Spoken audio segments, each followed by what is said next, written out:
आणि यानंतर अक्कलकोटच्या स्वामी समर्थांचं दर्शन आम्ही तुम्हाला घडवणार आहोत। प्रकट दिनानिमित्त सध्या अक्कलकोटच्या स्वामी समर्थ मंदिरामध्ये भाविकांची मांदियाळी पाहायला मिळते।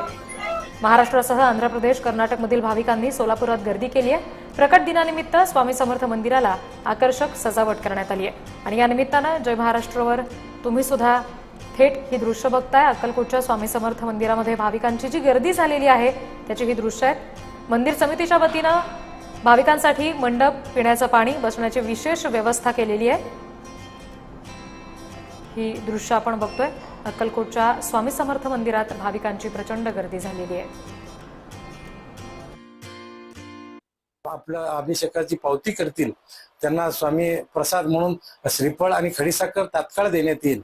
तसेच या ठिकाणी मुख्य दिवशी सत्संग महिला मजनी मंडळाच्या वतीने 10 ते 12 या वेळेमध्ये भजन गीत असेल, पाळणा गीत असेल, हे होऊन बरोबर 11:15 ते 12च्या दरम्यान या ठिकाणी फुलांची, गुलालाची उधळण होऊन स्वामी समर्थांचा प्रकट दिन साजरा करण्यात येईल।